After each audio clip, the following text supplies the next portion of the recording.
Buenas noches, bienvenidos. ¿Está un poco alto eso? ¿Se escucha atrás? ¿Allá al fondo? ¿Sí? Ok, bienvenidos, buenas noches. Clase de Zohar Parshat Bo.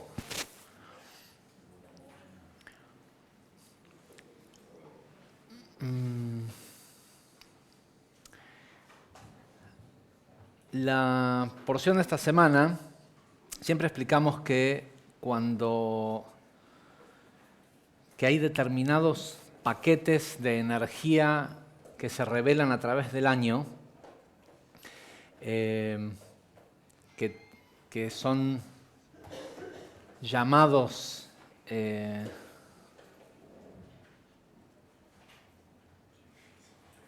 te vamos a esperar un ratito hasta que estás acá al lado, se escucha todo. Hay paquetes de energías que se revelan a través del año que siguen, por decirlo de alguna forma, dos calendarios. Uno es el calendario del tiempo en sí,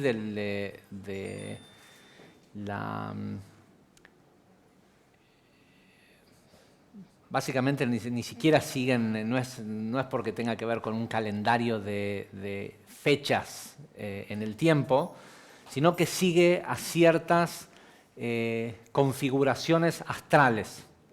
¿Sí? Todos los años, en el primer mes de la primavera, cuando está la luna llena, en el primer mes de los 3 meses que corresponden a la primavera, tenemos una celebración que llamamos Pesaj, ¿sí? O la Pascua judía, o la conmemoración de la salida de Egipto.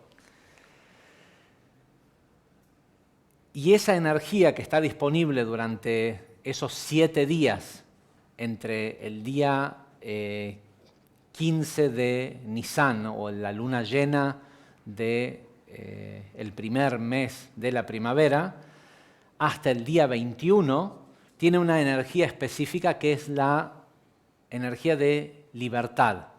¿Sí? Cuando uno quiere, si lo que a uno le está haciendo falta en su vida es liberarse o tener algún tipo de área de su vida en donde hay una cierta esclavitud, el momento más propicio en el año para atacarla, esa esclavitud, son los días de Pesaj. No sé, si fuera una cuestión de salud, el mejor momento donde hay un peligro de muerte, el mejor momento es Shavuot, y si fuera cada una de estas supuestas llamadas festividades judías, no son otra cosa más que la revelación de un paquete de energía extraordinaria a la del resto de los días del año, en donde uno puede conectar con esa energía especial o adicional, como se le quiera llamar, para hacer uso de esa energía. Ahora, el Zohar nos cuenta ya hace miles de años que esta energía está disponible el día calendario en el que ocurre esa festividad, que después la Torá lo que hizo fue crear, o incluso los sabios, crear una cierta festividad con una serie de rituales y de estudios y demás que tienen que ver con llevarte a que sea más fácil que conectes con esa energía adicional que hay en ese momento. Es decir, esa energía existe y está disponible desde el principio de los tiempos, y porque esa energía está disponible en ese momento es que cuando le tocó a Moisés sacar al pueblo de Israel de Egipto, lo hizo en ese día porque es el día que es más fácil de hacerlo. Es como siempre el Zohar para explicar esto, habla sobre sobre la construcción de los templos de Jerusalén en Har HaBait, ¿sí? en la montañita esta en donde se construyeron los templos. Porque tranquilamente, después de haber construido el primer templo y ver que vinieron y lo destruyeron, porque era una ciudad que es bastante accesible por la altura que tiene, todo esto, tranquilamente en lugar de cortar las piedras de la montaña de Herov, donde está Shmuel Anabí, lo que deberían de haber hecho, y llevarlas al templo, lo que deberían de haber hecho es decir, bueno, si nos destruyeron el primer templo acá en Jerusalén, el próximo construyámoslo en aquella montaña que es más alta y que es más fácil de vigilar y que es más fácil de controlar. Pero ¿por qué no hicieron eso? Porque Jerusalén o esa montañita que se conoce como Har HaBait, la montaña de la casa o del templo, es una ciudad sagrada no porque ahí se construyeron los templos, ¿sí? Porque ese lugar es un portal cósmico, un lugar sagrado, es que ahí se construyeron los templos. Jerusalén no es una ciudad sagrada porque los templos el templo del rey Salomón se construyó en Jerusalén. Porque es un lugar sagrado, es que ahí hubo que construir el templo. La primera vez, la segunda vez. Y tampoco es que se construyó el templo ahí porque Abraham sacrificó a su hijo en ese lugar. Es al revés. Abraham supo de llevar a su hijo a ese lugar porque ese es un lugar sagrado, ¿sí? El día 15 de Nisan es el día en el que donde está la mayor cantidad de energía disponible para conectar con la libertad. Por eso, después de años y años de que Moisés estuvo peleando con el faraón, yendo y viniendo con las plagas y con esto y con lo otro, cuando llegó la hora de irse, porque había que sacar a millones de personas que estaban en un estado o en una conciencia de esclavitud, el mejor momento para hacerlo era ese. Ahora, lo que nos dice el Zohar es que la energía de por ejemplo, Pesaj, no se revela únicamente cuando es el día 15 de Nisan, sino que también en la misma semana en la que se lee la porción de la Torá de cuando salieron de Egipto. ¿Sí? Eso es esta semana.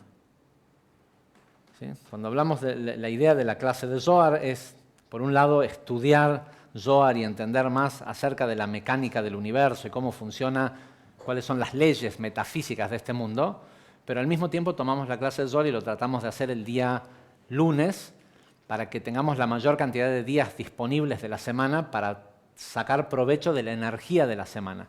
Y la energía de esta semana es la energía de la salida de Egipto. Es la misma energía de Pesaj, ¿sí? Eso quiere decir que estamos en una semana en donde hay una energía adicional que nos puede permitir ser libres. ¿Sí? ¿De qué? De lo que sea que hoy te esclaviza o te tiene preso.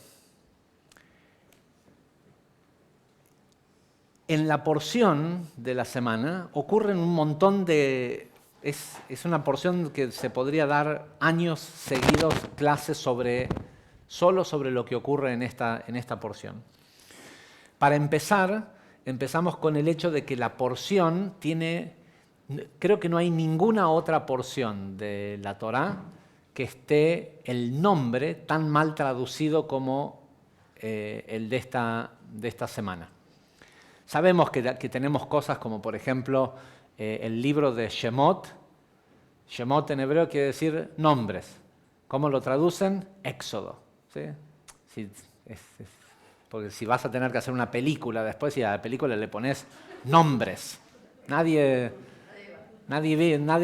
se sabría de qué se trata la película. En cambio, Éxodo suena así, Éxodo. Lo mismo, Bereshit. Bueno, Génesis quiere decir lo mismo que al principio. Vaikra y llamó, ¿sí? Levíticos. ¿Sí? Levíticos es más enigmático, ¿no? Pero no quiere decir nada, Levíticos. De Leví. Porque como en el libro de de Vaikra salen la mayoría de las reglas que le tocan a los Kohanim y los Leviim, y como los dos son de la tribu de Leví, Levíticos. ¿Sí? Pero no quiere decir nada Levíticos. ¿Sí? Es un invento de alguien. El nombre del libro es Vaikra, y llamó. Bamidbar quiere decir en el desierto y se llama números. El otro, Devarim, quiere decir cosas o dichos y le dicen Deuteronomio, ¿no? Esta porción se llama Ben, no como un señor que se llama Benjamín, sino Ben. Y, por supuesto, si ven el principio, la porción dice, Vayomer Hashem el Moshe, Bo el Paró.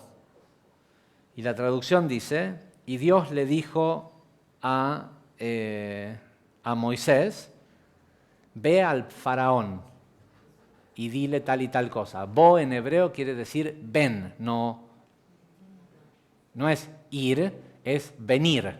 ¿Sí? Pero queda raro que Dios le diga a Moisés, ven al faraón, porque al faraón, porque cuando uno dice ven, se supone que es a donde uno está. Entonces, ¿qué? ¿El faraón estaba al mismo nivel de Dios para que Moshe le diga, ven, ¿sí? A donde yo estoy, ven al faraón? La respuesta es lo que Moshe le está diciendo, porque si prestan atención, la semana pasada tuvimos 7 plagas. En Shabbat explicamos a qué corresponde cada una de las 10 plagas. Pero tuvimos 7 plagas en la porción de la semana anterior. Se cortó la porción y nos cambiaron de porción a la de esta semana, en donde vamos a tener las últimas 3 plagas. Y si bien hay un consenso general de que las primeras 7 plagas corresponden a, o por lo menos emanan de Malhut a Gesed, las últimas 3 plagas son las más altas, ¿sí? Keter, Jochma y Binah. Que en realidad no es que las plagas, o sea, surgen de Keter, Jochma y Binah de Malhut, pero no son para romper específicamente los niveles de esclavitud de Keter, Jochma y Binah, sino que la última plaga, la de los primogénitos, es la que ataca los intelectos, y las otras 2 anteriores atacan distintos niveles de Zeir Anpin.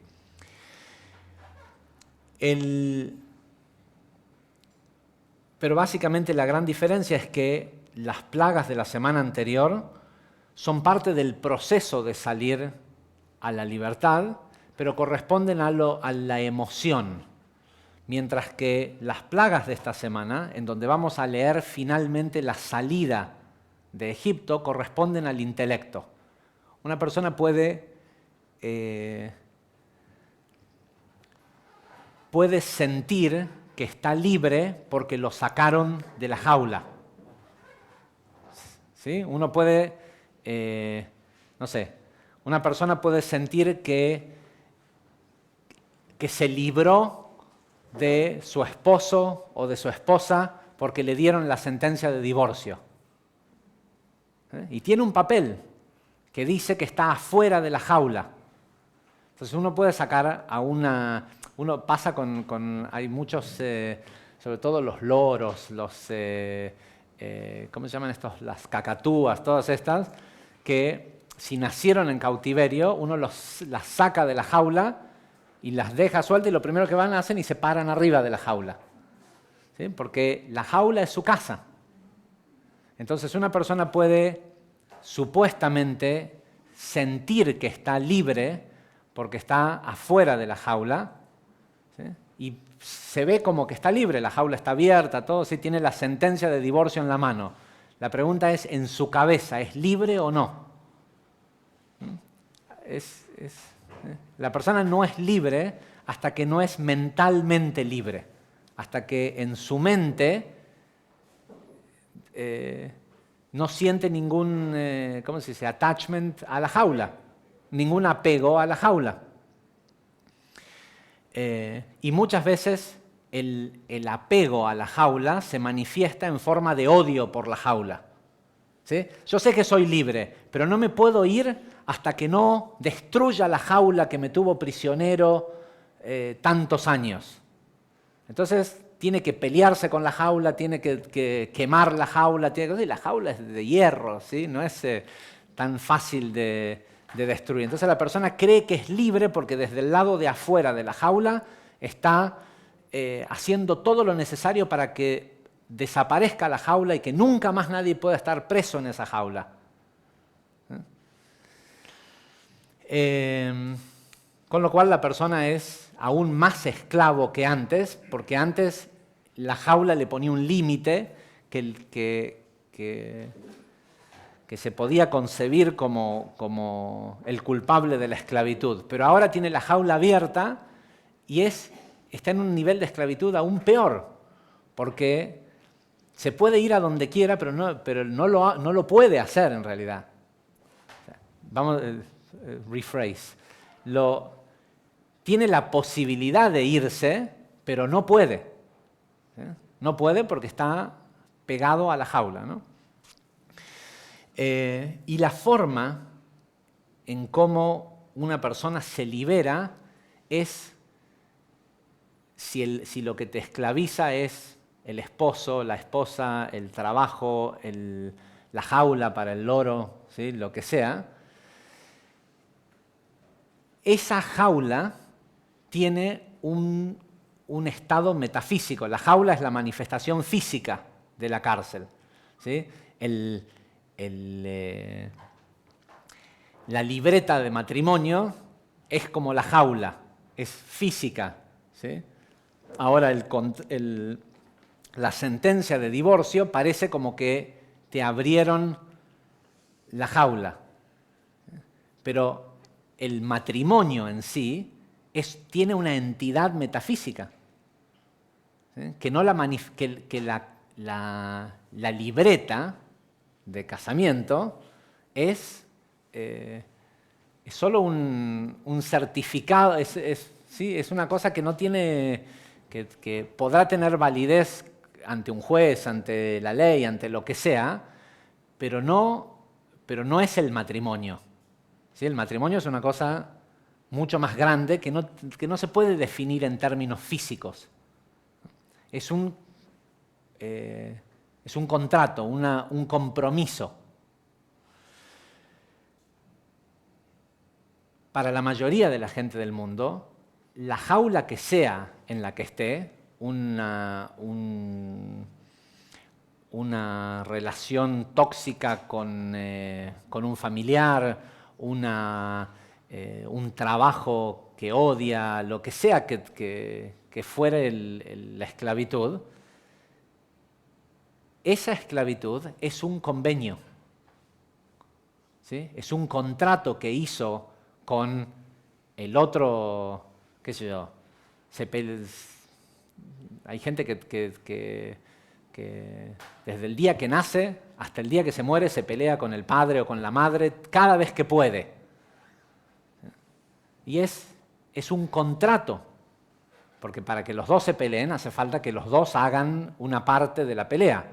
¿Sí? Si no, sos un estúpido que estás peleando. Si peleas con alguien que no te contesta, ¿sí? No sos un esclavo, sos un esclavo de tu propia estupidez.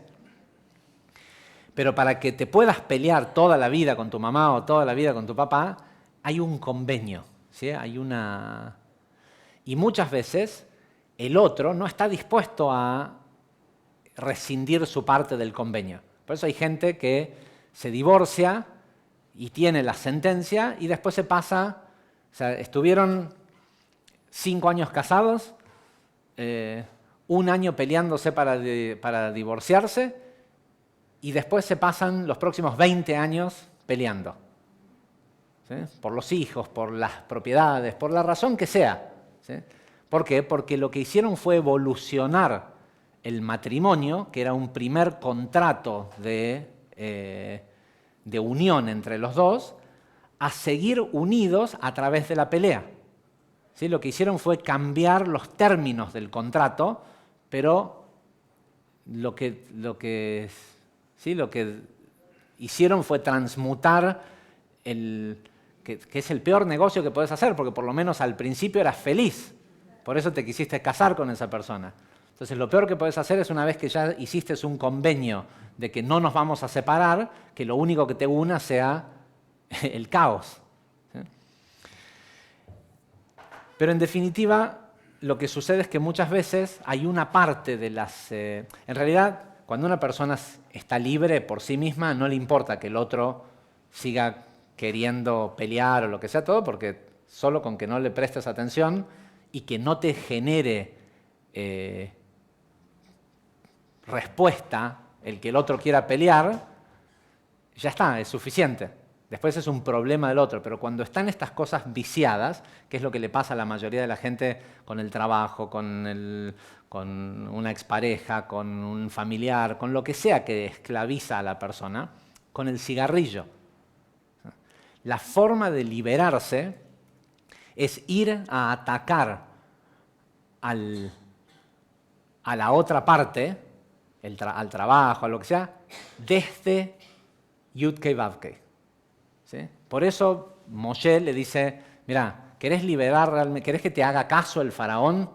Tenés que venir a pelear con él acá arriba, no allá abajo. ¿Sí? No, en el plano físico, lo único que vas a estar haciendo, estás rompiendo la libreta de casamiento. ¿Sí? Y pensás que ganás, que solo con romper la libreta de casamiento es suficiente. Entonces el tipo va, o la tipa va al juez y le dice, mire, mi pareja rompió la libreta de casamiento, y le emiten una nueva. Porque si no está disuelto el vínculo, el que hayas roto la libreta de casamiento no hace que legalmente seguís casado. ¿Sí? Entonces, para poder liberarse, el lugar por eso está escrito, hago un paréntesis. No hay otra festividad, no hay otro evento, algo que salga en la Torá, que se repita tantas veces como parte de la liturgia del pueblo de Israel. La salida de Egipto, lo que leemos en la porción de la Torá de esta semana, se lee todos los días de la vida. ¿Sí?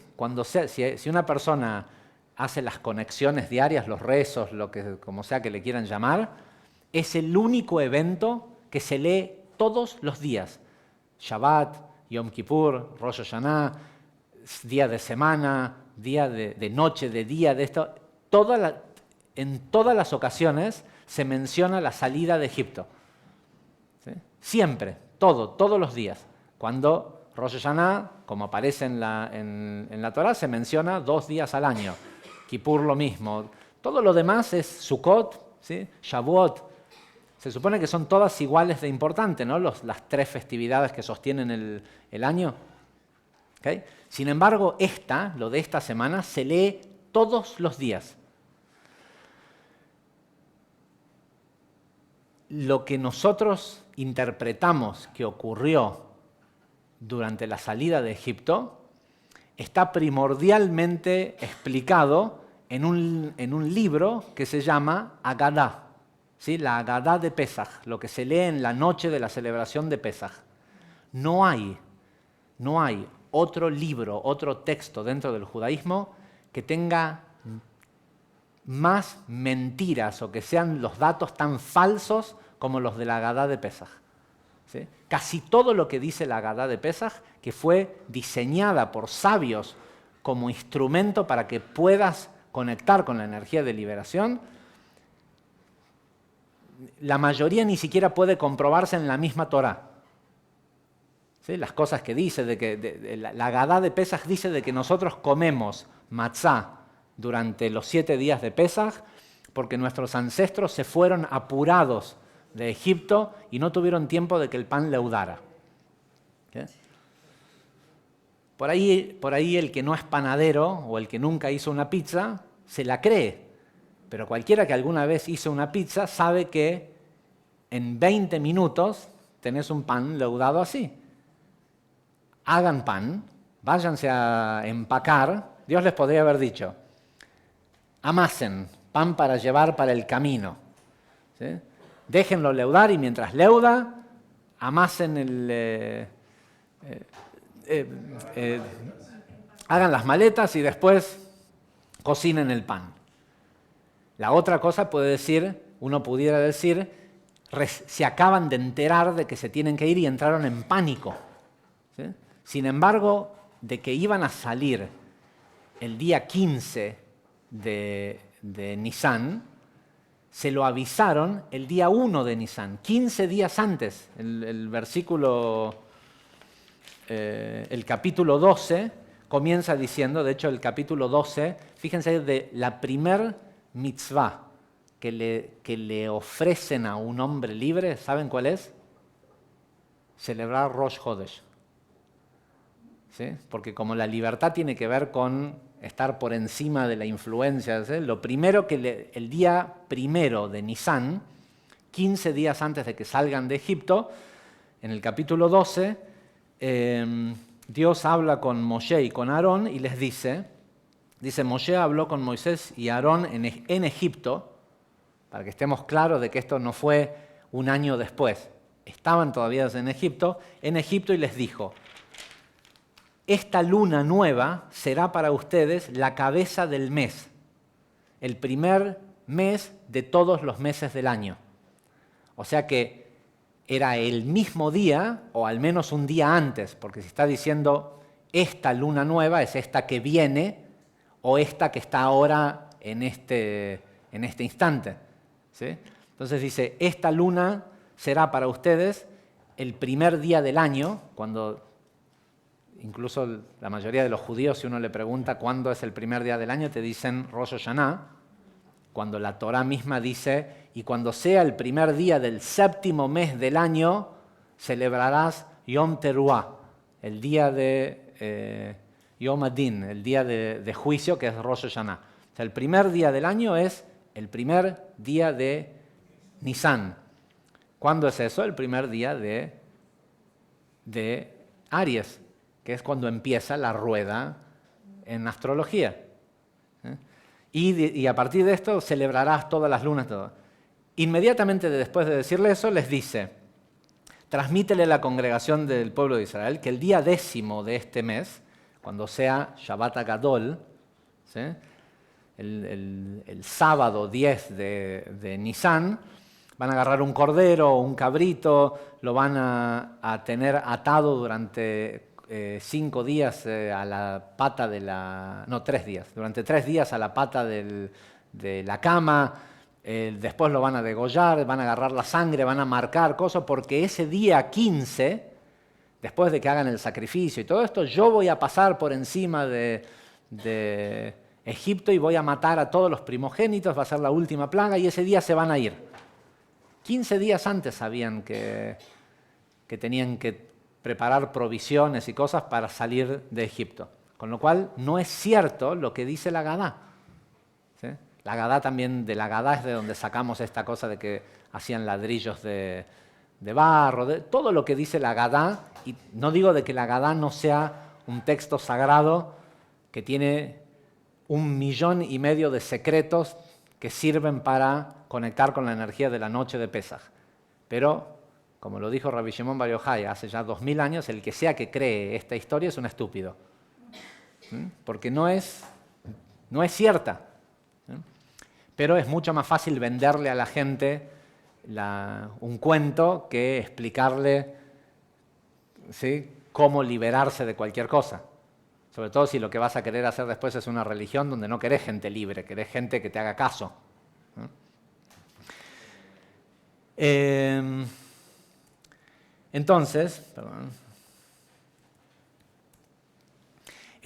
habiendo dicho esto,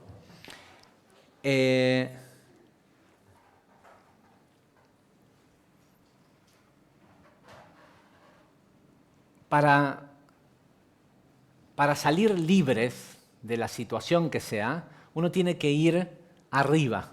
O sea, la pelea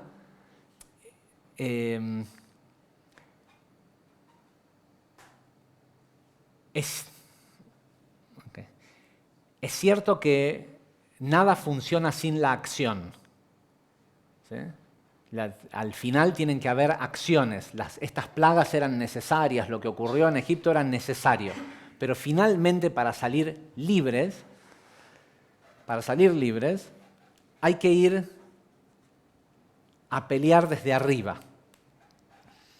No voy a leer lo que dice el Zohar, creo que ya lo leímos no sé si fue el año pasado, sino el anterior, acerca del famoso gran cocodrilo cuando Moisés ascendió a ir a ver dónde estaba el faraón, lo llevó a que vea al ángel regente sobre el faraón. Le dijo, contra este tenés que pelear. ¿Sí? No contra el faraón, sino con el lagarto o el reptil que es el que controla al faraón. Y la forma en cómo tenía Moisés que pelear contra este faraón, contra este lagarto, era simplemente no tenerle miedo. De lo que se trataba, venía a pelear con el faraón, o sea, si querés dominar al faraón, primero tenés que aprender a no tenerle miedo a lo más alto. Ahora, el gran tema o el gran problema que tenemos los seres humanos con la libertad es que queremos ser libres cuando nos sentimos presos. Es decir, cuando la esclavitud duele, es que la persona se quiere ir. ¿Sí?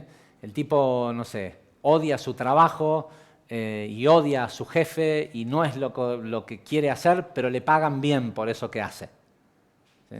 Entonces, cada vez que va y cobra, ese día no tiene ganas de irse del trabajo, ¿no? Cuando está con la plata en la mano y todo. Pero durante la semana, cuando le traen la parva de papeles y él quiere ser un artista y está trabajando de contador, ¿sí? Cuando le traen la parva de papeles, ahí odia el trabajo, ¿sí? Y quisiera hacer otra cosa y esto y lo otro, pero como le dan esa parva de trabajo, le llega hasta el jueves, viernes, para cuando lo termina de hacer el trabajo, el viernes a la tarde le pagan. Y cada vez que tiene el cheque, está contento otra vez. ¿Sí? Una cosa que vemos constantemente acerca de este faraón es que cada vez que hay una plaga, le dice a Moshe, bueno, basta, que pare la plaga, váyanse, te dejo que te los lleves al pueblo de Israel. ¿Sí? Pero después dice, yo voy a endurecer el corazón del faraón. Hoy, si quieren después en otro momento lo explicamos, hay una razón por la cual el sistema estaba interesado en romper el corazón del faraón, ¿sí? en transformar al faraón, porque era algo que era positivo para el mundo. Pero respecto al pueblo de Israel, lo único que necesitaba era que los dejen ir. ¿Sí? Ahora, ¿por qué la gente no se iba cada vez que el faraón decía, ok, váyanse todos, que pare la plaga y los dejo ir? Y el creador le decía, no. Déjame que endurezca el corazón del faraón y ahora vamos a ver si los deja ir. Si la gente estaba tan mal en Egipto, ¿por qué no se escapaban durante la plaga? Si los tenían a los tipos, a todos los demás, tiesos durante la plaga de la oscuridad. ¿Sí? ¿Por qué no decían, si aprovechamos que están todos inmóviles, agarramos nuestras cosas y nos vamos? ¿No? Porque el pueblo de Israel no quería irse de Egipto. El pueblo de Israel estaba más que feliz de ver que Egipto estaba siendo destruido, no Egipto. Las personas de Egipto estaban siendo destruidas. ¿Sí? Y la gran ciudad, imagínate que es como que llegan los refugiados a Manhattan y empiezan a reproducirse. Y de golpe viene un Dios que les dice, queridos refugiados, yo los voy a liberar de la esclavitud de Manhattan. Y empiezan a ver que a los ciudadanos de Manhattan les empiezan a ocurrir todo tipo de cosas que los diezman, pero todos los edificios, los bancos, todo queda intacto. ¿Sí? ¿Quién quiere irse de Manhattan? Ok, escapemos ahora. No, vamos a ver si se mueren todos y nos queda a nosotros la ciudad. El pueblo de Israel lo que quería era, por eso se quejaban, y cada vez era peor, porque cada vez estaba más destruido el pueblo de Egipto, y ¿por qué no nos quedamos mejor en Egipto? ¿Qué vamos a ir a una tierra que Dios nos promete que va a estar buena, pero que está del otro lado de... Quedémonos, no sé, 100 años más en Egipto y vayamos construyendo que las ciudades egipcias lleguen hasta Israel. Cuando lleguemos, ¿sí?, con civilización y con todo esto, ¿a quién le interesa la propuesta de dejar New York y vamos a irnos nadando a una islita que dicen que está muy buena, que se llama Cuba? ¿Sí? No, es al revés. Ok. Pero eso nos pasa a todos nosotros. Cuando duele, nos queremos ir. Y ni hablar al día siguiente cuando estás con la cruda. ¿Sí? Pero al siguiente día, cuando se pasó la cruda y vuelve otra vez, entre comillas, lo bueno de la esclavitud, porque todo aquel que está en una situación de esclavitud está ahí porque hay algo que todavía le conviene. Entonces, cuando aparece lo que le conviene, se queda, ¿sí? Se quiere quedar. Esa ida y vuelta constante, esa es la constante del corazón del faraón, del corazón duro. Esta idea de endurecer el corazón del faraón no es de un señor en Egipto, está hablando de nosotros. Cada vez, o sea, llueve, hay gotera, tengo que arreglar el techo. Pero si paró de llover, pasado mañana arreglo el techo. ¿Sí? Mientras está lloviendo, el tipo trata de ir y ver y parchar y esto y lo otro. Cuando se seca, si ve que en el pronóstico dice de que no va a llover 15 días, dice, bueno, la semana que viene veo de arreglar el agujero en el techo. Ahora, ¿cómo se hace para subir a atacar al faraón, a ese corazón duro?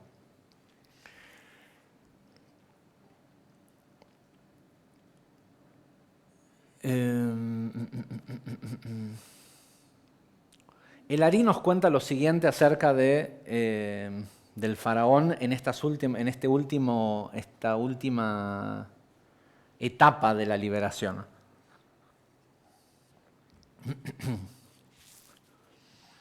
Dice, el faraón no conocía qué significaba el nombre Yud-Kei-Vav-Kei.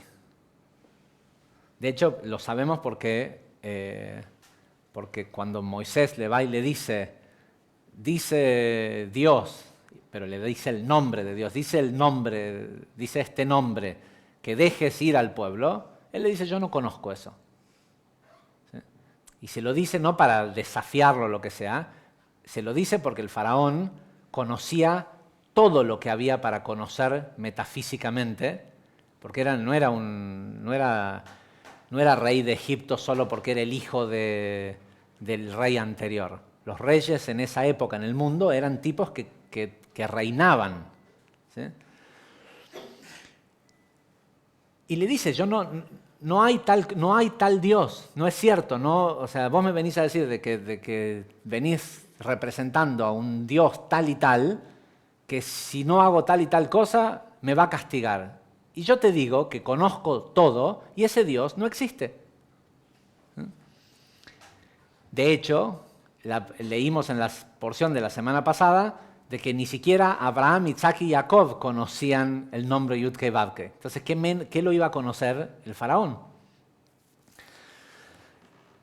Pero le dice, mira que este Dios te va a traer sus señales y vas a ver quién es. Y de acá viene también el entender por qué hacía falta que ocurrieran estas plagas que eran milagrosas, ¿sí? Que eran fuera de lo natural. Dice, el faraón no conocía el aspecto de Dios que se manifiesta a través del nombre Havaya, del nombre Yud-Ke-Vav-Ke. Dice, y no solo no lo conocía, sino que negaba que pudiera existir tal aspecto de Dios. Tal como está escrito en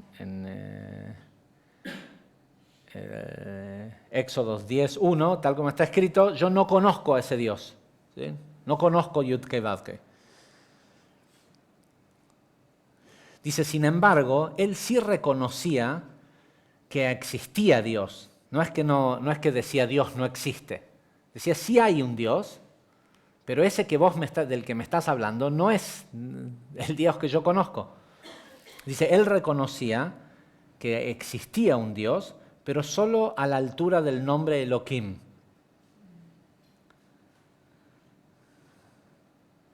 ¿Sí? Porque tal como está escrito en Ibid 8:15, dice, es el dedo de Dios el que hace las cosas en el mundo. Y como está escrito Dios es con el nombre Elohim. Dice, sabemos que el nombre Yud-Ke-Vav-Ke representa la trascendencia de la divinidad.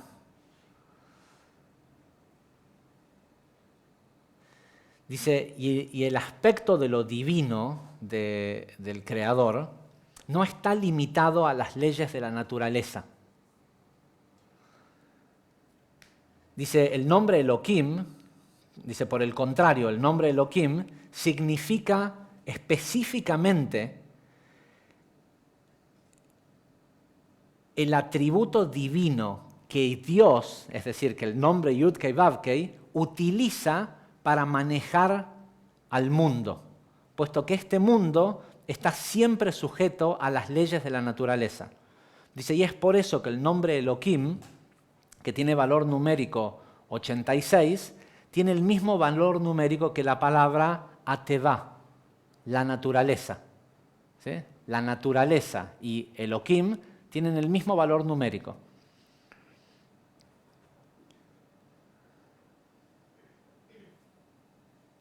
Dice, el faraón era el que regía sobre Egipto. Y la palabra Mitzrayim, Egipto, en hebreo, literalmente quiere decir limitaciones.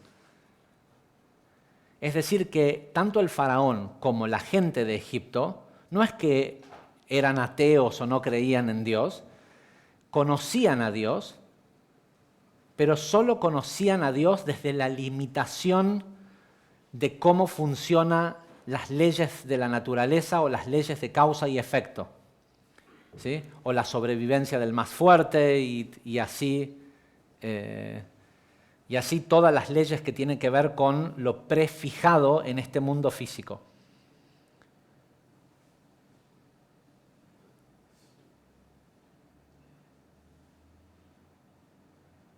Dice, por ende, el faraón era arquetípicamente la antítesis de la noción que el pueblo de Israel tiene acerca de Dios. ¿Sí? Que es una frase interesante, porque quiere decir de que aquel que se relaciona con Dios desde el juicio, desde la naturaleza, no está dentro de lo comprendido en el pueblo de Israel. ¿Sí? El pueblo de Israel es exactamente lo contrario, es la comprensión de Dios desde el entendimiento de que lo puede todo, ¿sí? De que el nombre Yud-Ke-Vav-Ke lo puede todo. Para sacarle los velos religiosos y de pensar de que es un Dios que viene y hace y esto y lo otro, básicamente aquel que quiere aprender de la naturaleza y que quiere que todo sea en armonía con la naturaleza y todo esto, hay mucha gente que se siente espiritual porque fluyen con la naturaleza. ¿Sí? La naturaleza es asesina. La naturaleza solo se guía por leyes de juicio. ¿Mm? y es el juicio, es la ley del más fuerte. En la naturaleza no hay sí, el león que dice, no, ¿cómo nos vamos a comer? Tratemos de comernos al más fuerte de la manada para que nos ganemos y nos sintamos orgullosos de habernos ganado el alimento. No, el león va y busca al más débil porque lo que quiere es comer. No está tratando de crear un mundo mejor a través de ser un buen león. Sí, muchas veces la gente cuando en la búsqueda de querer hacer un mundo mejor y de hacerlo a través de la naturaleza, ¿sí? de ser un animal más dentro del sistema, está conectando con está poniéndose a merced de las leyes de juicio. Dice, y esto es así, el faraón tenía este concepto de la divinidad porque él recibía su sustento y su conciencia desde el cuello de Zeir Anpin, el cual es la representación de 3 mentalidades inmaduras, las cuales son conocidas en Kabbalah como el jefe de carniceros, el jefe de copas y el jefe de panaderos.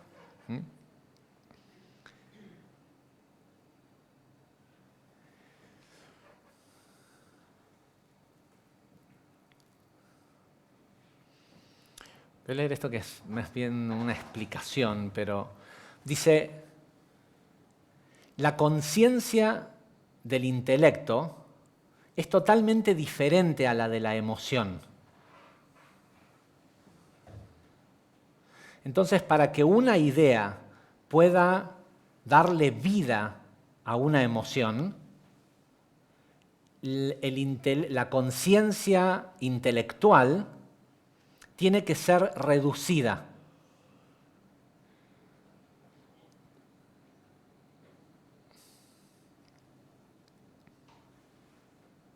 Dice, cuando esto ocurre, cuando el intelecto es comprimido en el cuello,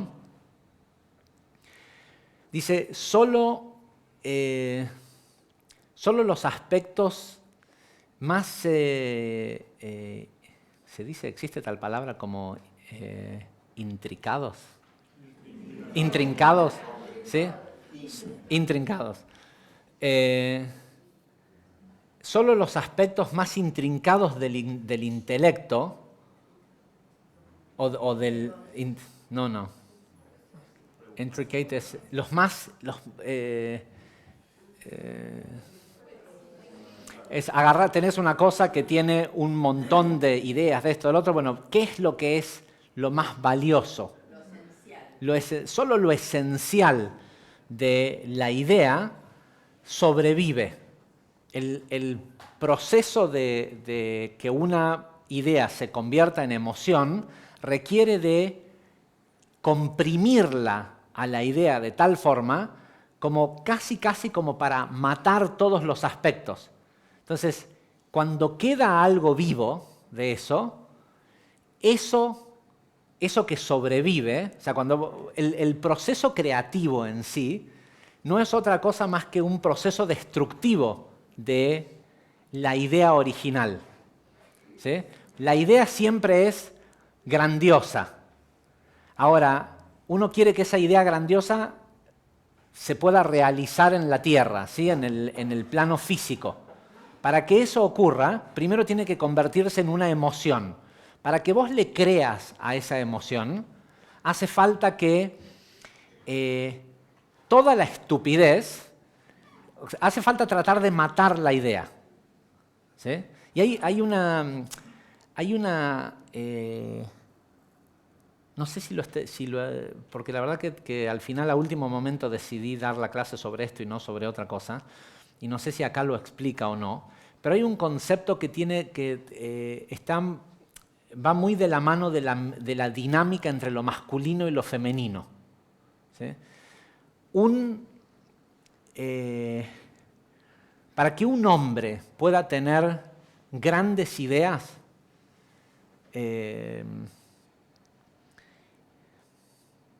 para que un hombre pueda precipitar de Jochma grandes ideas, tiene que haber un aspecto de inmadurez en ese hombre. Tiene que pensar como un niño, ¿sí? Y el niño le tiene confianza a todo el mundo. Esto es algo, no sé si es, creo, a lo mejor está más abajo, ¿sí? Porque no me acuerdo si lo leí de acá o de otra cosa que leí en el Zohar. Si no tiene ese idealismo como de un niño, de creer que puede todo, ¿sí? No se le revela el conocimiento, la gran idea. Ahora, ¿por qué decimos de que ¿saben qué? No voy a seguir porque ahora me acabo de acordar que sí es acá. Sí es acá más abajo, porque en la forma en cómo el faraón le dice finalmente que sí reconoce, después de que le dan 7 mazazos en la cabeza con las primeras 7 plagas, el faraón le dice a Moshe, tenés razón, tu Dios Yud-Kei Vav-Kei es un tzadik y nosotros estamos equivocados. ¿Sí? Y en la forma en cómo se lo dice, organiza las letras del nombre Yud-Kei Vav-Kei, empezando con las letras Hei, con lo femenino, con lo cual le sigue diciendo, ahora me di cuenta que sí existe Yud-Kei Vav-Kei, es decir, alguien capaz de hacer algo sobrenatural, pero solo lo acepto porque eso sobrenatural me acaba de golpear. ¿Sí? Y la razón por la cual lo pone, lo organiza de esa forma, es porque lo que el faraón le dice, ahora me estoy dando cuenta, es como cuando uno tiene una gran idea y viene tu mujer y te la trata de bajar. ¿Sí? Y ahí creo que es acá, ahora vemos si... Voy a saltear esto que estaba explicando para seguir... Bueno, dice, estos 3 elementos de la conciencia, que son los del cuello, los de la constricción, están representados por 3 nombres Elohim. Dice, como el faraón, como Paró no recibía sustento desde mentalidades expandidas, sino que solo desde los intelectos constrictivos de Da'at,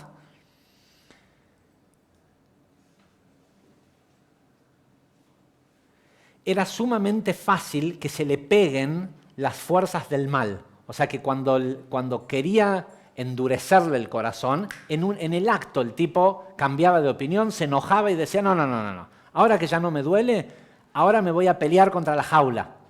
¿Sí? Ahora los voy a castigar y esto y lo otro, lo que sea, porque miren lo que me pasó por culpa de ellos. ¿Sí? O sea, cada vez que tenía la capacidad, tanto el pueblo de Israel como liberarse, como el faraón de liberarse de la próxima plaga, una vez que no le dolía, decía, no, bueno, pero no estamos tan mal. O sea, a ver, tráiganme por eso eventualmente los deja ir solo cuando muere sus hijos. ¿Sí? Cuando la plaga, porque al faraón no le tocaba ninguna plaga, ni al faraón ni a su familia no le tocaban ni las llagas, ni las ranas, ni esto, el otro, él solo veía cómo su pueblo sufría. Y es común que a veces un gobernante sacrifique a su pueblo, ¿sí? La famosa, la película de Mel Gibson, La loca historia del mundo, ¿no? La de... vamos a ir a la guerra y muchos de ustedes van a morir en esta guerra, pero es un sacrificio que estoy dispuesto a asumir. ¿Qué? Mel Brooks. Sí, Mel Brooks. ¿Sí? Es un sacrificio que estoy dispuesto. El faraón veía, al final los que sufrían no era él, era su pueblo. Entonces después cuando se rearmaba la cosa, decía, bueno, no estamos tan mal. Pero eso es algo que lo hacemos nosotros todo el tiempo. Entonces, dice... Dice, cuando una persona recibe intelectos de Keter, Jochma y Binah, de los intelectos divinos, estos intelectos se manifiestan en forma de nombres Yud-Kei Vav-Kei. ¿Sí?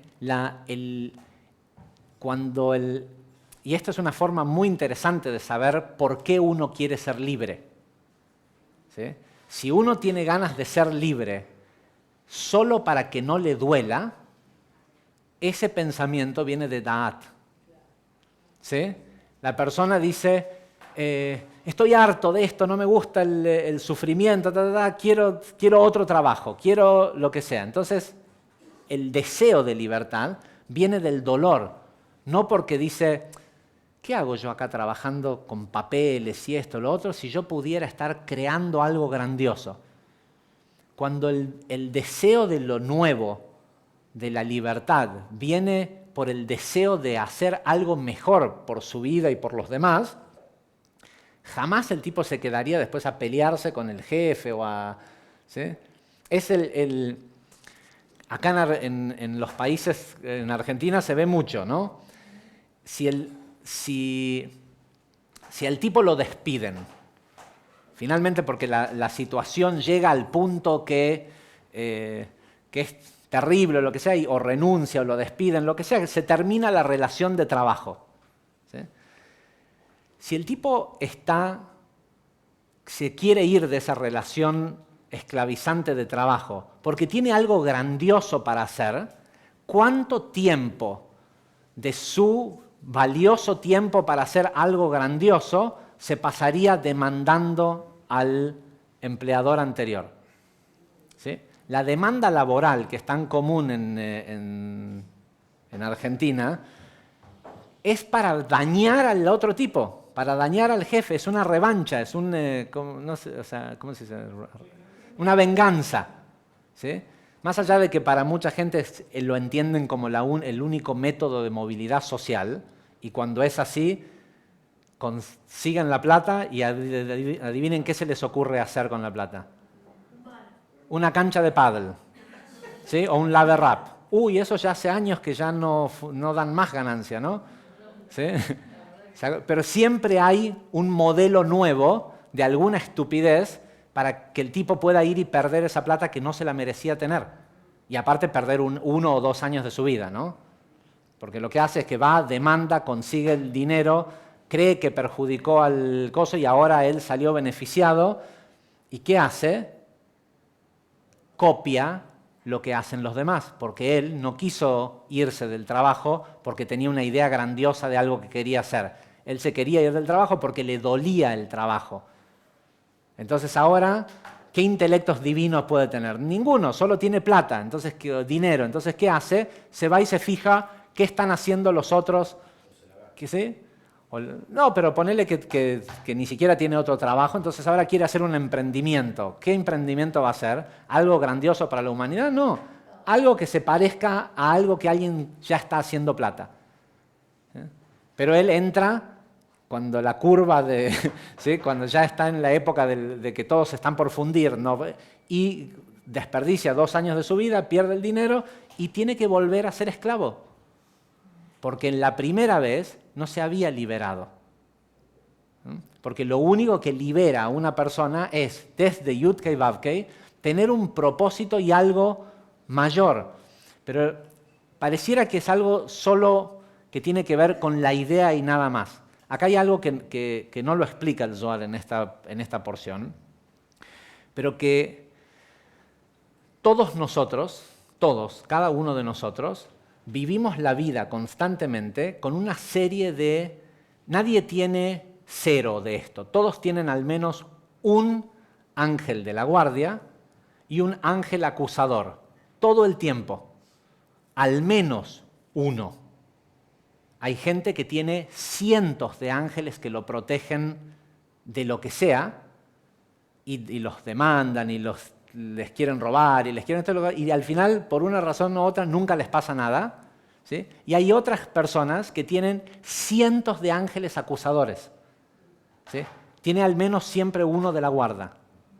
Siempre las personas tienen al menos un ángel de la guarda y al menos un ángel acusador. El sistema de libre albedrío se regula a través de un mínimo de alguien que le ponga una buena idea en el oído y otro que le ponga una idea malvada en el oído.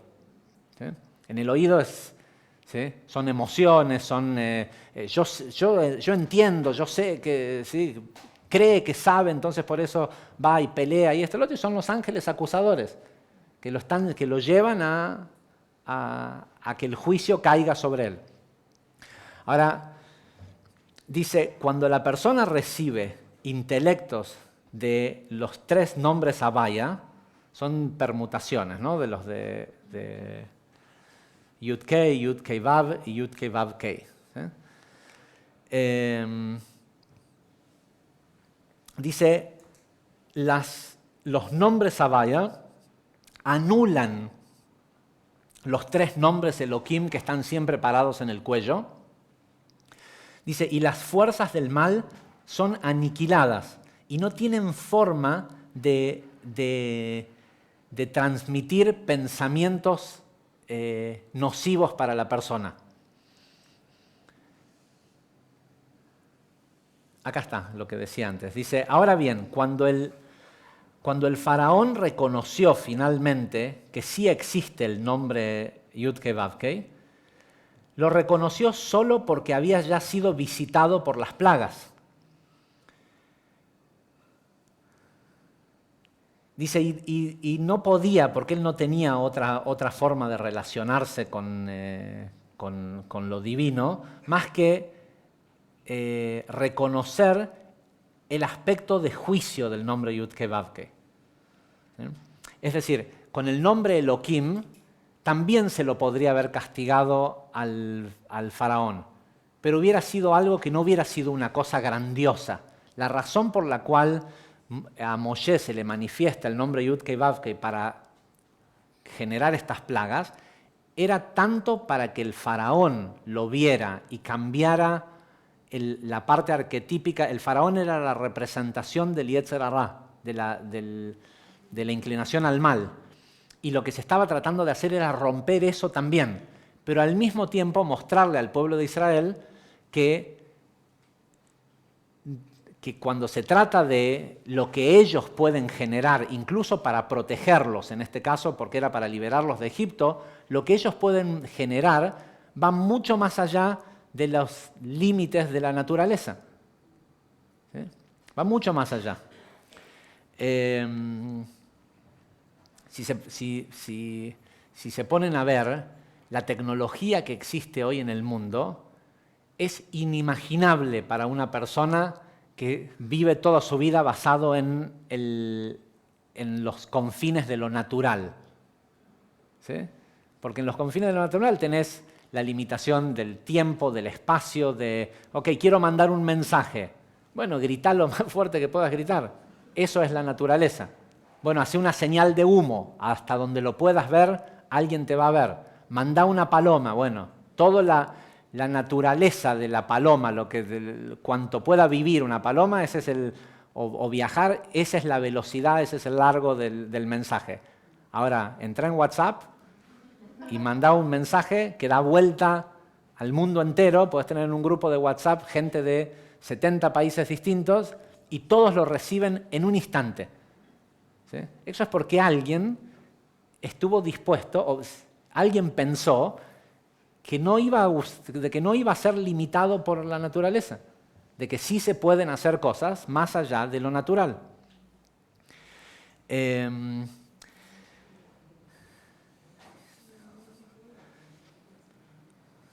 Dice, cuando el faraón finalmente le dice a Moshe, esta vez admito que que he pecado, que Yud-Kei-Vav-Kei es justo, es el justo, y yo y mi gente somos los débiles.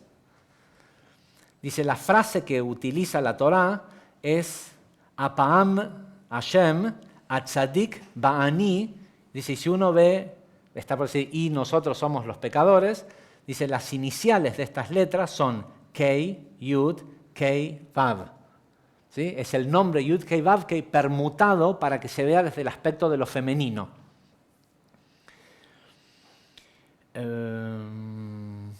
El cual sigue representando un aspecto de juicio. Dice, el nombre Yud-Kei-Vav-Kei deriva del verbo ser, ¿sí?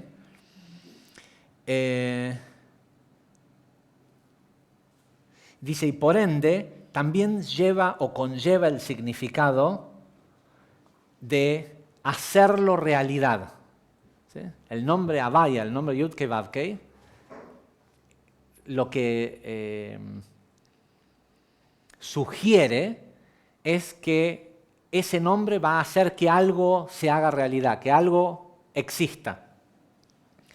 Dice, y esto manifiesta el proceso mediante el cual el Creador crea y sostiene todo lo que existe en este mundo. Los 4 estados de este proceso son constricción, expansión, descenso y expansión. ¿Sí? El pensamiento, constricción, descenso y expansión. ¿Sí? Para que la idea divina traiga suficiente energía como para que te libere, y de verdad te libere, porque decís, renuncio, ¿qué voy a quedarme? Si tengo una idea increíble para hacer algo grandioso por mí y por el mundo, ¿me voy a quedar a esperar a ver si logro hacer que me despidan para después ver si puedo cobrar la indemnización? O si renuncio, hago sí, las que se hacen acá en este país, que el tipo renuncia, pero igual te manda un telegrama que dice que lo despediste. Voy a gastar un minuto de todo eso no, si yo tengo algo grandioso que hacer por el mundo. Para que una persona sea libre, tiene que tener un propósito de querer ser, de querer manifestar algo tanto más importante que no va a gastar un segundo más. ¿Sí? No va a romper la libreta de casamiento si se divorcia, no tiene tiempo para hacer eso, porque él tiene algo más importante que hacer. No tiene tiempo para quedarse y pelear con la exmujer por dinero, ni por los hijos, ni por nada. No hay tiempo para pelear. ¿Sí? No hay tiempo para enojarse con el empleador anterior. Entonces, dice, el proceso es constricción, porque así es como el mundo fue creado. El Tzimtzum fue una constricción. ¿Sí? Después viene la expansión, después el descenso y otra vez la expansión. Dice, estos procesos son representados por el nombre Yud-Kei-Vav-Kei. Si prestan atención, la primera letra del nombre Yud-Kei-Vav-Kei es la letra más pequeña del abecedario. Es la única letra que se puede escribir con un punto. ¿Sí? Entonces, el nombre Yud-Kei-Vav-Kei comienza con lo más pequeño. ¿Sí? Después tiene una expansión, que es en Briá, o en la parte creativa, que es lo femenino. Después desciende, hay la Vav, que es un palo, ¿sí? Y después otra vez una expansión.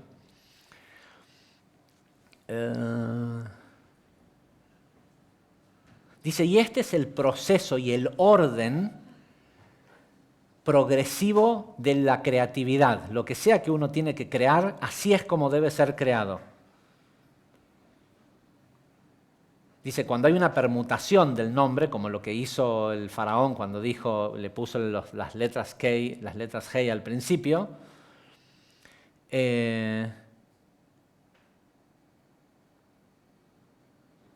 dice, el proceso deja de ser virtuoso y se rompe. Dice, esta permutación del nombre Yud-Kei-Vav-Kei, como lo escribió el faraón, indica el principio de lo femenino, que es una manifestación de juicio, tal como ya lo hemos explicado anteriormente. Dice, el principio de lo femenino en la creación, en cualquier sistema creativo, es el del deseo de revelar o manifestar físicamente la divinidad en este mundo. ¿Sí? ¿Se acuerdan en la porción de Ahadei Mot, cuando explicamos sobre la muerte de Nadav y Abiú, que el Zohar explica la relación entre los hombres y las mujeres, y del porqué de la necesidad de que trabajen juntos, es porque el hombre tiene el deseo de abstraerse para extraer ideas, mientras que las mujeres tienen el deseo de que esas ideas se manifiesten físicamente. ¿Sí? Por eso el hombre dice, uy, tuve una idea buenísima de tal y tal cosa, y la mujer dice, ¿y para qué sirve eso? Pero le está preguntando concretamente. O sea, si no se termina manifestando en una cosa física en este mundo, no va a servir de nada, es solo una idea. Dice, siendo que perseguir este objetivo, el de que se manifieste algo físicamente en el mundo, conlleva... a ver esto.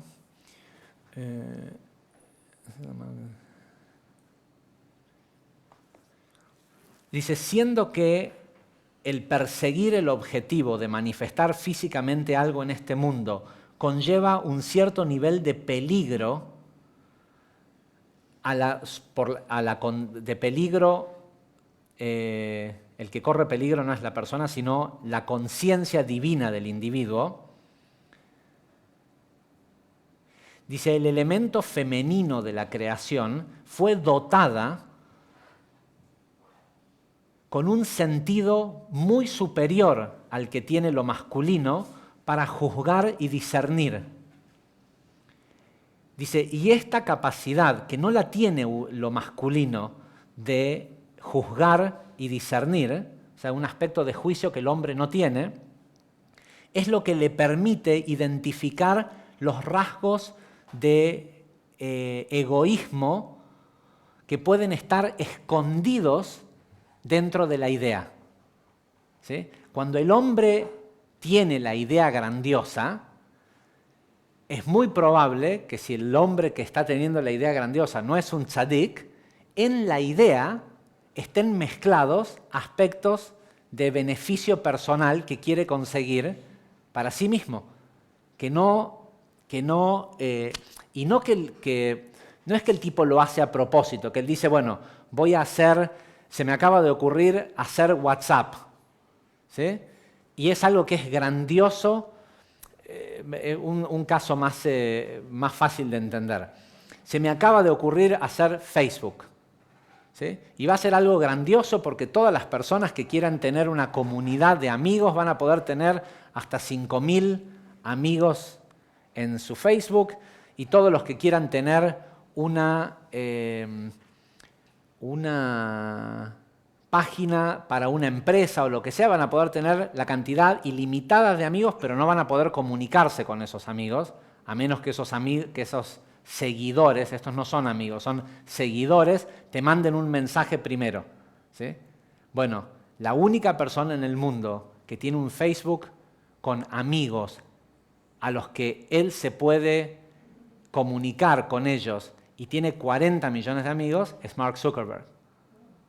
Él tiene el único perfil de Facebook que es un perfil de persona, es decir, que si él publica algo, si él le quiere mandar un mensaje a uno o a todos sus amigos, como nosotros podemos mandarle un mensaje a todos nuestros amigos juntos, pero no más de 5.000, porque no podemos tener más de 5.000 amigos.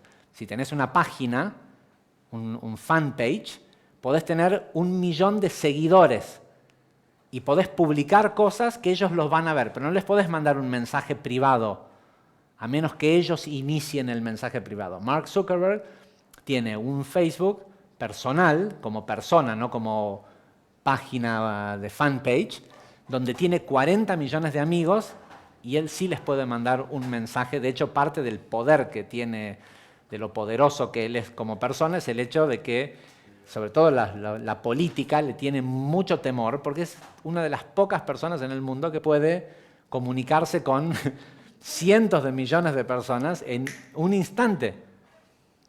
Porque en el momento en el que él pensó, evidentemente, hacer el sistema de Facebook y tuvo la idea de eso, también tuvo una idea de, entonces yo voy a poder tener millones y millones y millones de amigos. Después, cuando se dieron cuenta que no funcionaba y había que restringir la cantidad de usuarios, amigos que podían tener, se lo restringió a todas las personas, menos a él mismo, ¿sí? Si él le hubiera contado la idea de hacer Facebook, y seguro hay una carencia dentro de Facebook que es producto de esa acción que él hizo. Si él hubiera estado casado cuando hizo Facebook y le hubiera contado a su esposa la idea de hacer Facebook, seguramente la esposa le hubiera dicho, ¿pero qué? ¿Entonces vos vas a poder comunicarte con 50 millones de personas al mismo tiempo? Todo me parece que no lo deberías de hacer, o no debería de tener ese aspecto. ¿Sí? Lo que dice acá literalmente el Zohar es que cuando aparecen estas ideas grandiosas, le aparecen a una persona física, a un ser humano.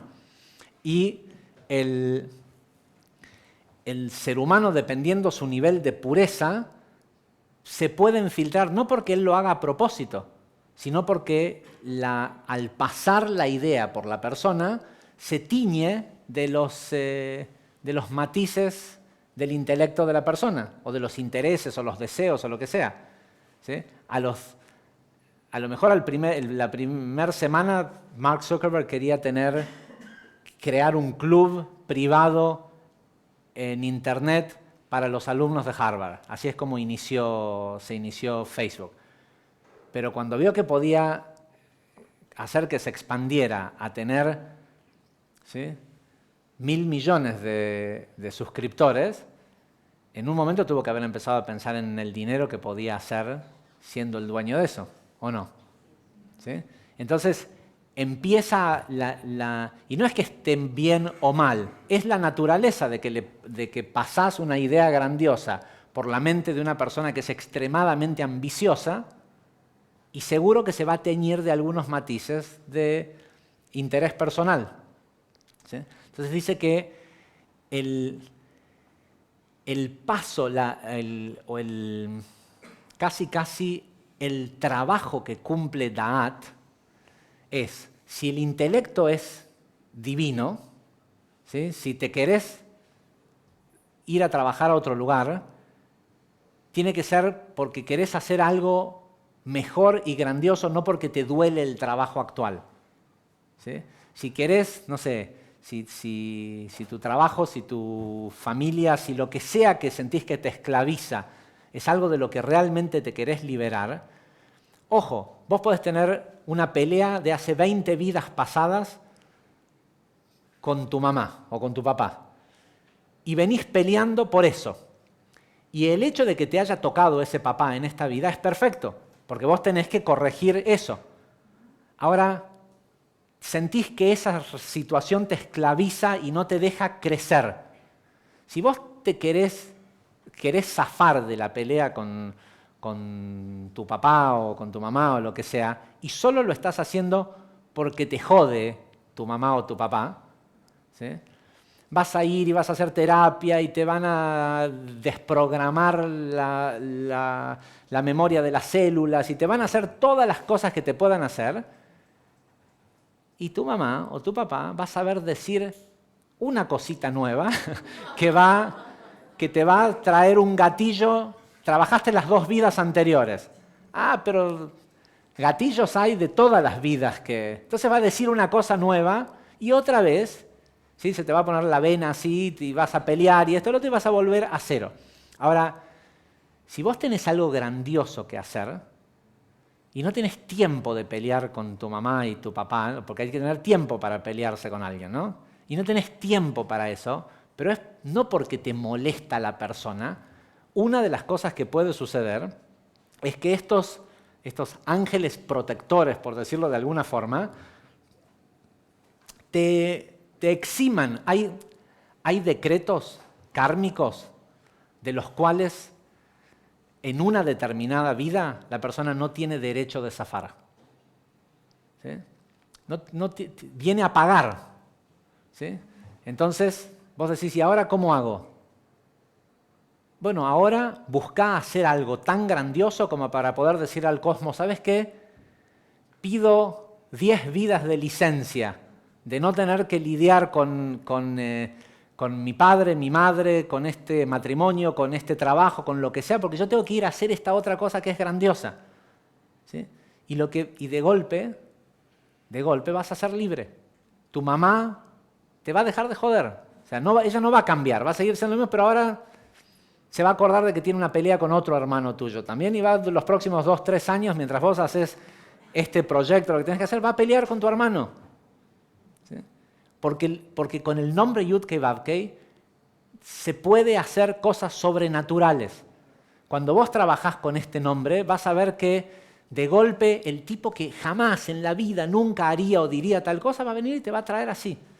Toma, ¿sí? Y te lo va a dar en la mano lo que estás buscando, que para cualquier otra persona piensa que eso es imposible de conseguir. Pero para eso hay que tener un propósito de ser libre. Y el propósito de ser libre tiene que ser no porque te duele, ¿sí? Porque ese dolor que está hoy ahí es necesario, lo tenés que pasar porque te está purificando ese dolor. Ahora, lo podés terminar o podés zafar de ese dolor, porque si se acuerdan lo que explicamos en la explicación de los mandamientos, el Dios que visita la iniquidad del padre hasta la 4ª generación, pero le hace el bien a ellos que lo aman hasta 2000 generaciones. Literalmente, podés pedir de acá 2000 generaciones, seguramente va a ser el Gmara Tikkun, y tu deuda va a quedar totalmente saldada. Podés hasta 2000 encarnaciones. Una persona puede zafar del tikkun o de la madre que es de tal forma, o de esto, del otro, lo que sea, si ama al nombre Yud-Kei Vav-Kei. Literalmente la Torah dice, le hago el bien hasta 2000 generaciones a aquellos que me aman. ¿Sí? ¿Y qué es lo que decimos todos los días cuando recordamos? ¿Por qué digo de que todos los días recordamos lo que aparece en la porción de esta semana? Porque todos los días decimos el Kriyat Shema. ¿Sí? Más allá de que, donde dice de que nos sacó de Egipto y que esto y que el otro, lo que sea, y donde salen dos principales cosas que son de esta parashá que son muy importantes. Una es el concepto de mezuzot. ¿Sí? No por el hecho no digo de que muy interesante por el hecho de la marca, sino por la acción de recordar que lamentablemente la mayoría de la gente que pone una mezuzá no lo recuerda y la que pasa por la puerta no lo recuerda, pero es por la acción de recordar que al final vamos a haberle ganado incluso a la muerte. ¿Sí? La idea de las marcas en los dinteles y esto para que la muerte pase por encima, es decir, que cuando está el decreto de muerte, la muerte no te afecte. En la Torá, nosotros ponemos en la puerta una mezuzá. No hay ningún lugar en la Torá donde la palabra mezuzá aparezca en singular. Cada vez que la palabra mezuzá aparece en la Torá, dice mezuzot en plural. La palabra mezuzot en plural son las mismas letras que zaz mavet, eliminar la muerte. ¿Sí? El concepto de la marca en la puerta y de lo que hicieron en Egipto es para que los tipos sepan que, ¿sí? Beafta et Hashem Elokeja, si amás a Dios, si amás al nombre Yud-Kei Vav-Kei, hasta de la muerte te puedes salvar.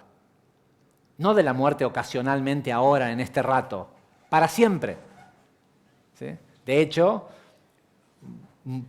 muchas de las cosas que vemos que nos remontan a la vida de alguna persona porque trascendieron la vida misma es porque crearon algo grandioso. ¿Sí? El crear en sí derrota a la muerte.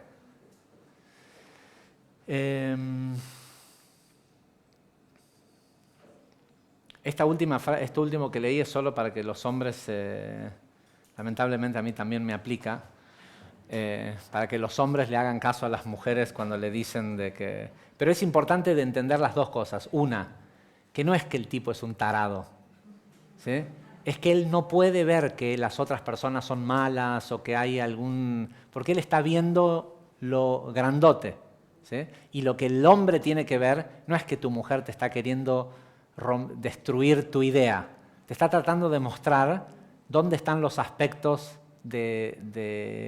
o las personas o lo que sea que pueden ser nocivas para la idea que el hombre no lo puede ver. Si alguien pudiera hacer las dos cosas, no terminaría pudiéndose producir, porque si la mujer subiera a ver ideas grandiosas con esa mentalidad de juicio, no bajarían. ¿Sí?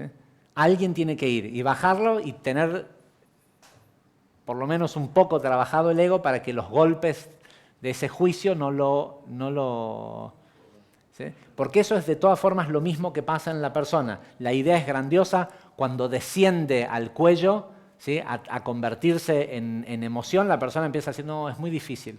No, esto es... ¿sí? ¿Qué es eso? Es muy difícil. Eso es el aspecto de juicio que está tratando de quitarle a la idea todo. Si sobrevive, lo poco que sobrevive, tiene que ser divino, si no, no sobrevive. Y eso se vuelve a expandir en la emoción. A todos les pasa que tienen la idea, sí, y después ese periodo de constricción, de no, esto es imposible, es muy difícil de hacer, no va a salir. ¿Sí? Si después de eso sigue sobreviviendo la idea, ahí es donde la persona empieza ¿sí? Cuando después de que vio toda la logística todo, y dice, ¿sabes qué? Es difícil, pero estoy dispuesto a hacerlo, ¿sí? vuelve a revivir. Déjenme un segundo, sé que ya son las 10, pero quiero terminar con esto.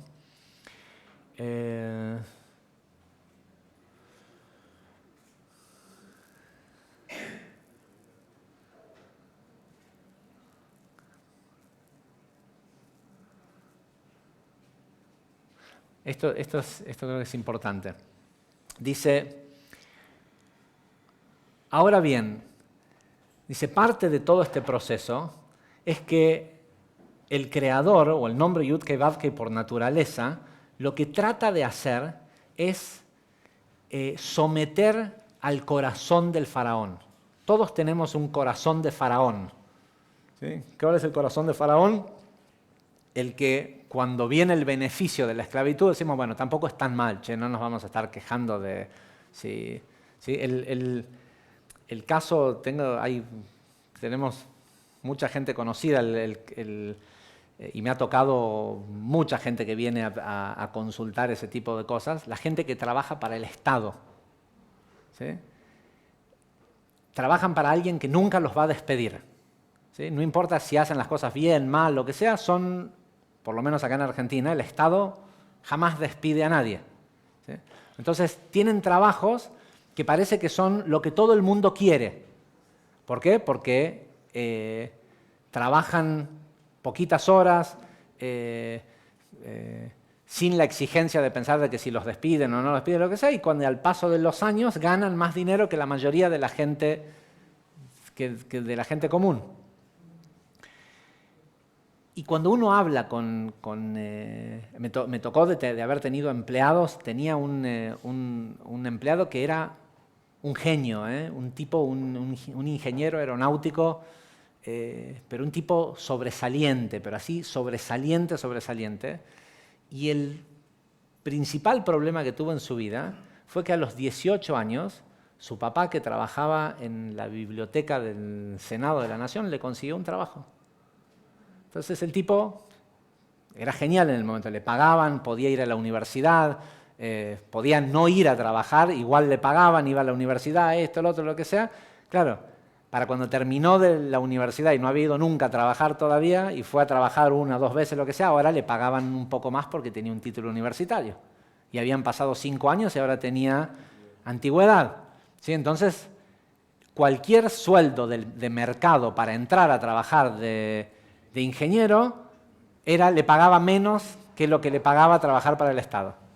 Y así para cuando vino a trabajar conmigo en las horas marginales que tenía, un tipo que al final, sí, y mientras trabajaba para esto, hizo un doctorado en España, y hizo esto, hizo lo otro, lo que sea. El tipo era un doctor en microgravedad, ¿sí? Una especialidad así muy específica dentro de la industria aeronáutica, y no había trabajado un día de su vida como ingeniero aeronáutico, porque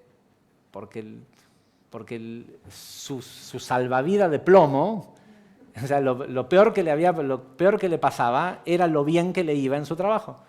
Tal vez hubiera sido... Entonces, de golpe viene a trabajar para mí a los casi, no sé, 50 años. ¿Cuántos años tenía? 45, 50 años. Y hacía, claro, 25 años que trabajaba para la biblioteca y ganaba una fortuna, pero no era quien él quería ser. Entonces, ¿de qué te sirve? ¿Sí?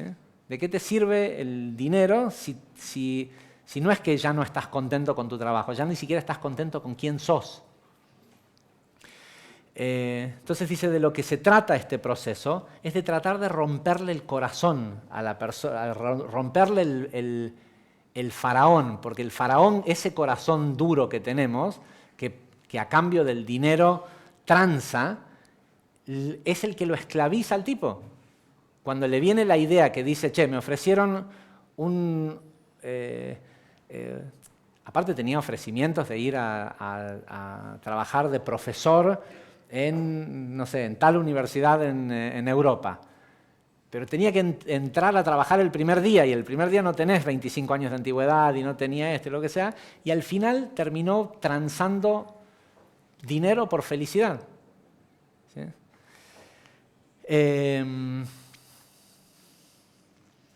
Dice, lo que el nombre Yud-Kei-Vav-Kei, o esa inteligencia, quiere hacer es someter al corazón del faraón hasta lograr anularlo totalmente. Puesto que ese corazón de faraón representa las fuerzas del mal.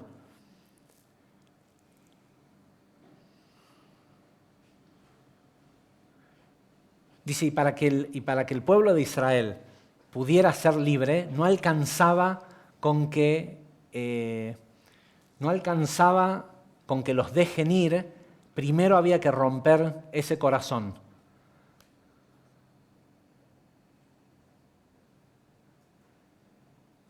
Dice, con lo cual, una persona no puede ser libre mientras que solo reconozca la presencia de un Dios o de un sistema, o como le quieran llamar, de las leyes de causa y efecto, solo desde la manifestación del juicio. ¿Sí? Si la persona cree en que hay designios divinos y lo cree solo porque ve que, ves, le pasó tal y tal cosa, debe ser porque... ¿sí? Si la percepción que la persona tiene de lo divino es a través del juicio, esa persona nunca puede ser libre. Dice, por eso está escrito, para que yo ponga mis señas adentro de él. Dios le dice a Moshe, vení al faraón para que yo ponga mis señas dentro de él, del faraón. Dice, ¿qué quiere decir esto? Dice, la palabra señas ¿cómo se dice? Sí, señas es la palabra, se dice ot. Dice que también quiere decir letra. Dice, literalmente lo que está escrito es mis señas, mis señales, que se escribe, ¿cómo? Signos o marcas, ¿sí? Dice que literalmente en hebreo se escribe ototai, mis letras o mis señales, o también puede ser dividido en dos palabras, otot yud, ¿sí? 10 letras. Dice, cuando la Torá dice eso, para que yo ponga mis señales en él, en el faraón, dice, debería de leerse para que yo ponga en él 10 letras. Dice, estas 10 letras se refiere a la expansión más amplia del nombre Yud-Kei-Vav-Kei. Cuando el nombre Yud-Kei-Vav-Kei se deletrea con el Milui Yud de Jochma, la cantidad de letras, ¿sí? La letra Yud se escribe Yud, Vav, Dalet. ¿Sí? Cuando uno suma la cantidad de letras son 10 letras. Como diciendo, de la única forma que podés terminar de romper el corazón que te esclaviza, el que te dice, bueno, ¿sabes? Está bien, genial la idea, lo vamos a financiar demandando al jefe. ¿Sí? O genial la idea, nos vamos a vivir a otro país, pero antes le vamos a ir a quemar la casa. ¿Sí? No, es lo mismo cuando una persona se liberó, ¿sí? Y dice, bueno, pero primero me voy a pelear durante 2 años en la corte por los bienes, por los hijos, por lo que sea, es lo mismo, está diciendo eso, ¿sí? No tiene algo tan valioso para hacer si está dispuesto a gastar todo ese tiempo y todo ese esfuerzo para... ¿sí? Es lo que en el curso Ser y Vivir Libres está el ejemplo de esta persona que me vino a preguntar sí, ¿no? Está en Ser y Vivir Libres, de un... No, lo del... No, lo del problema que tenía con el socio, que hacía 5 años que venía peleándose con el socio y le digo, ¿qué haces? Y me cuenta lo que hace y a mí nunca se me hubiera ocurrido que esa persona se pudiera dedicar a eso porque no parecía que sí, es como que viene un tipo, no sé, todo vestido de bohemio, todo así, y te dice, soy director de finanzas de un banco. Era una cosa así como que no pegaba. Y le digo, no sabía que hacías eso. No, bueno, dice, pero en realidad la vida me llevó, así terminé con esa sociedad. Le digo, ¿y qué quisieras hacer? ¿Qué era lo que querías hacer? Dice, no, a mí lo que me encanta es, no sé, cocinar, por decir algo, ¿no? Y digo, ¿y qué harías si no estarías en esta sociedad? No, haría, sí, abriría un restaurante o una panadería o lo que sea. Digo, ¿y cuántos años hace que te estás peleando con tu socio? No sé, hacía 10 años que venía con una pelea. Le digo, ¿vos pensaste que si le hubieras regalado todo a tu socio hace 10 años atrás, en 10 años no hubieras podido abrir la panadería o el restaurante o lo que sea que es lo que decís que realmente querías hacer? Entonces la persona se queda con la mirada y la respuesta es sí. O sea, 10 años de pelea, seguramente en 1 año de construcción, sin nada, construís lo que querías en lugar de gastar 10 años peleándote.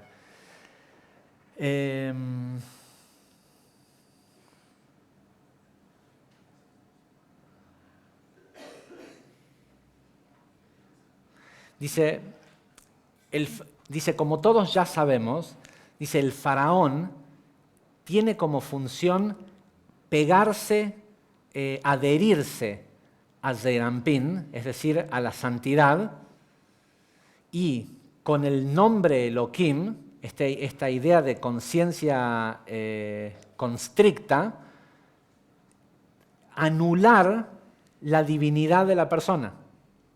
O sea, la venganza, lo que sea que hace la mayoría de la gente cuando se cree que de esa forma va a liberarse y llevarse un botín de liberación, un botín de guerra, dice, lo que en realidad está sucediendo es que el faraón le está comiendo la emoción. Entonces, al final, la persona un día se jubila y piensa que bueno, igual el faraón no fue tan malo conmigo, me dejó vivir toda la vida en una situación donde tenía un muy buen salario y ahora tengo una indemnización o no sé, una jubilación, lo que sea, pero de repente cuando la persona está sola con sí misma, se da cuenta de qué importa, porque la función del faraón era comerle la felicidad a la persona. Y en ese trabajo, en esa función, alimenta a la clipá.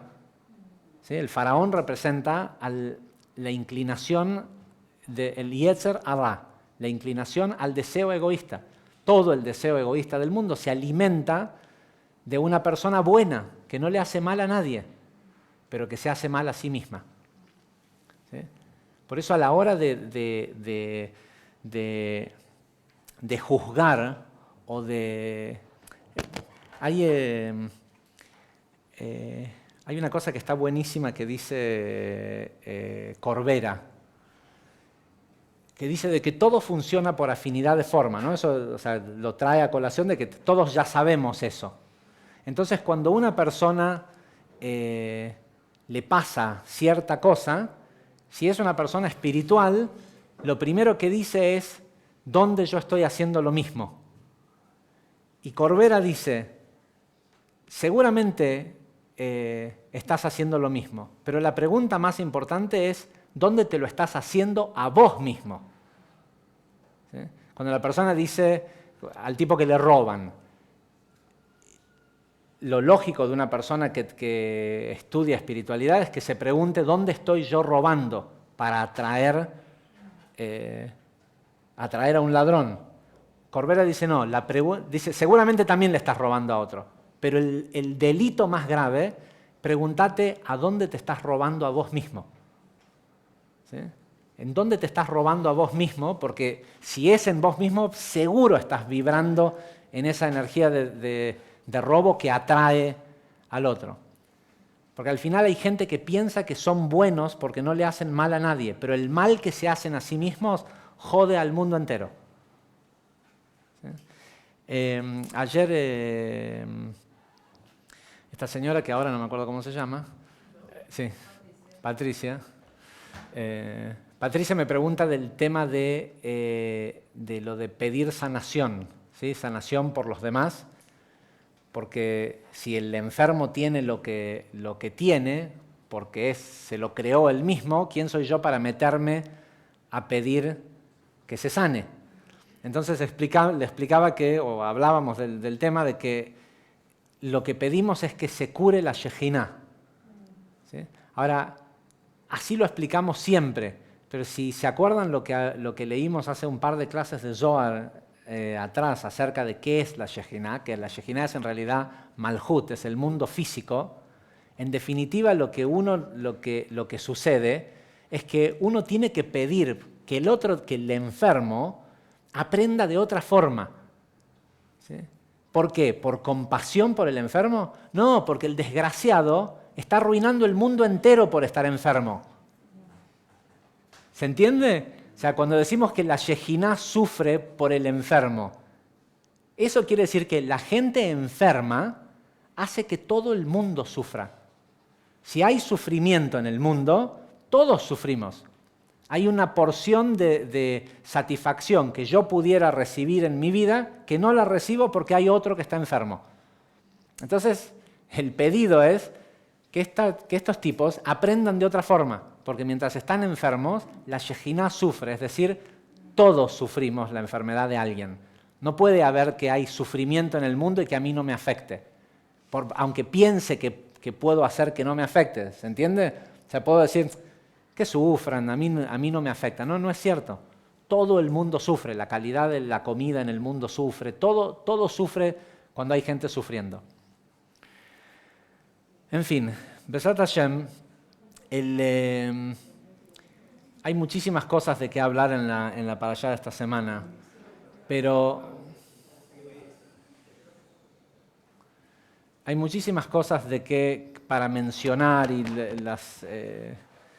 había pensado también hablar también del concepto de las matzot, ¿sí? Porque el concepto de la matzá, se los digo rápidamente para que tengan esto en cuenta. El Zohar esta semana hace la pregunta, ¿por qué le pidieron al pueblo de Israel que no coma hametz durante 7 días?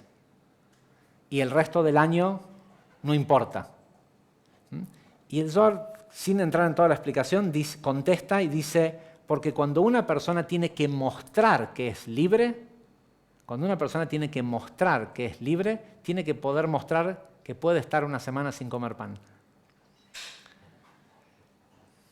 ¿Sí? Parece raro, ¿no?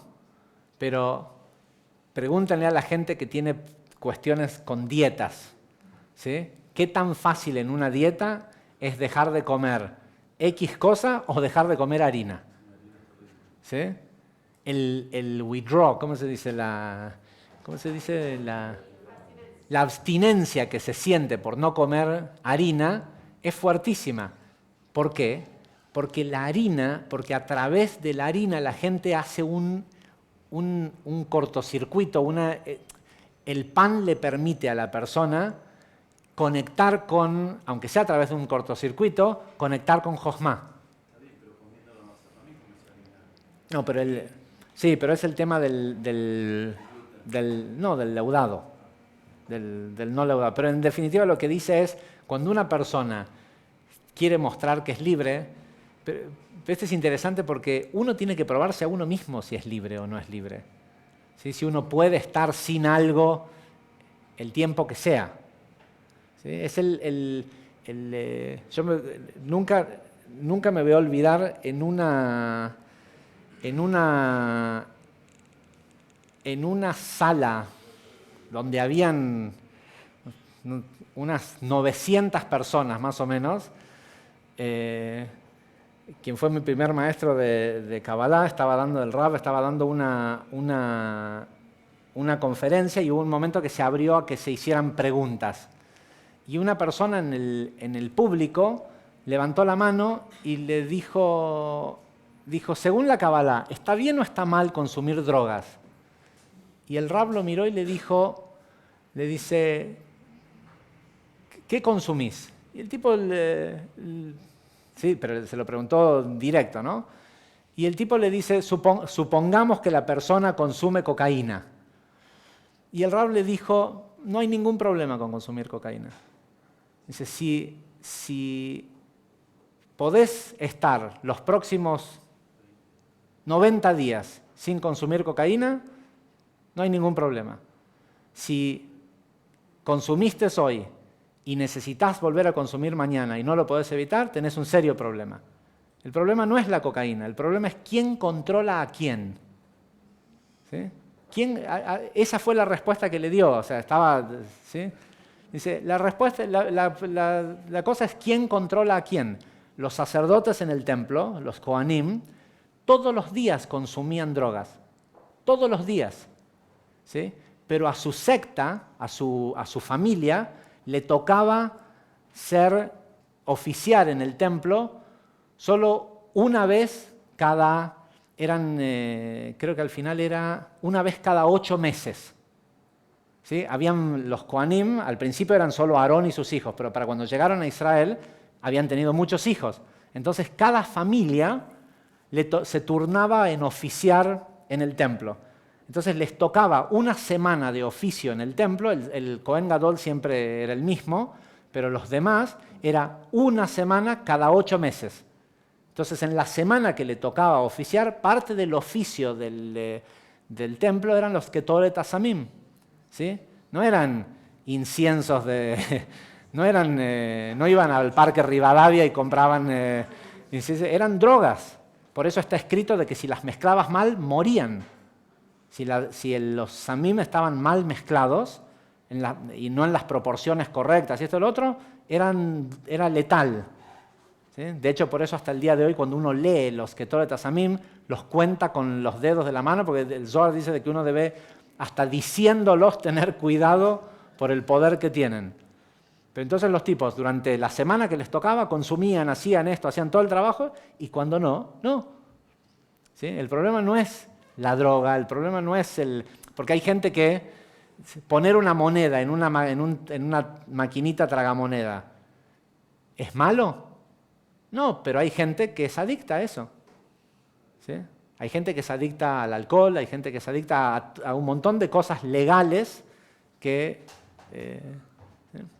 y hay, si ven Discovery Channel, hay un programa de tipos que son adictos a comer pintura de uñas. ¿Sí? ¿Nunca vieron eso? Se llama Strange Addictions. ¿Sí? Un programa, hay gente que se adicta a lo que sea. Entonces no es que hay cosas en este mundo que son buenas o cosas malas. La pregunta es quién controla a quién. Y de eso se trata, saber si una persona es libre o no. Así que bueno, Besat Hashem, que la energía de esta semana nos sirva para plantearnos por qué queremos ser libres. ¿Sí? Porque nos duele la situación actual o porque realmente es valioso para el mundo que nosotros seamos libres. Hasta la semana que viene. Muchísimas gracias.